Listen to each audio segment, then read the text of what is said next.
Haleluya. Jumpa lagi dengan saya dan kita ada di Inspirasi 3 Menit. Inspirasi kali ini mari kita akan melihat dalam kitab Yohanes pasal yang kedua, ayat yang ke-23 dan ayat yang ke-24. Saya akan baca buat saudara.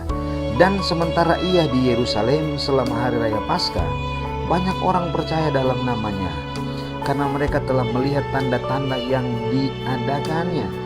Tetapi Yesus sendiri tidak mempercayakan dirinya kepada mereka, karena ia mengenal mereka semua.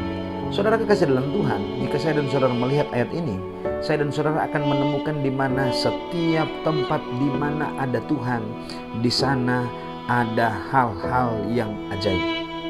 Di mana ada Tuhan, di sana ada hal-hal yang luar biasa. Tapi yang menjadi permasalahan pada ayat yang ke-24, tetapi Yesus sendiri tidak mempercayakan dirinya kepada mereka. Kepada siapa? Firman Allah katakan Yesus waktu itu ada di Yerusalem. Yerusalem adalah mayoritas orang kenal Tuhan, tahu tentang Yesus. Tetapi persoalan pada ayat yang ke-24, Yesus tidak mempercayakan dirinya. Seandainya saya dan saudara sebagai orang yang percaya kepada Tuhan dan Tuhan tidak percaya, apalah arti keimanan kita?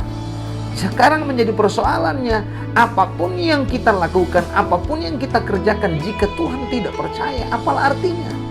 Sebabnya lewat pasal Yohanes pasal yang kedua ingin memberitahukan kepada kita, ketika orang-orang Yerusalem merayakan Paskah, Yesus tidak mempercayakan dirinya.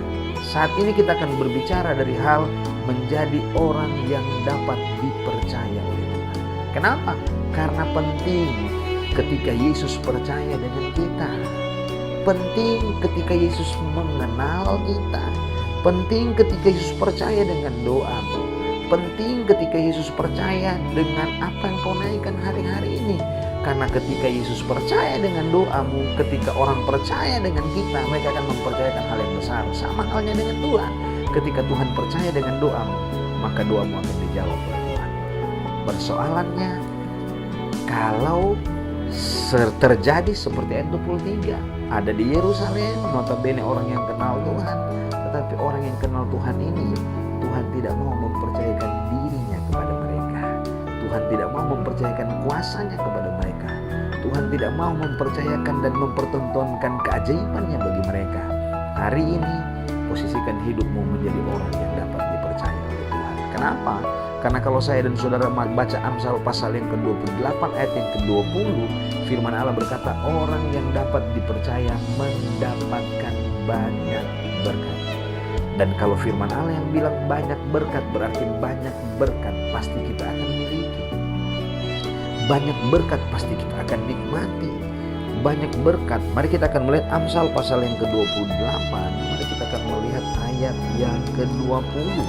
Dikatakan seperti ini firman Allah, Amsal pasal yang ke-28 ayat yang ke-20. Alkitab katakan begini, orang yang dapat dipercaya mendapat banyak berkat, tetapi orang yang ingin cepat menjadi kaya tidak akan luput dari hukuman. Posisikan hidup saya dan saudara dapat dipercaya, supaya saya dan saudara mengalami berkat-berkat Tuhan. Haleluya. Tuhan Yesus kiranya memberkati kita semua. Amin.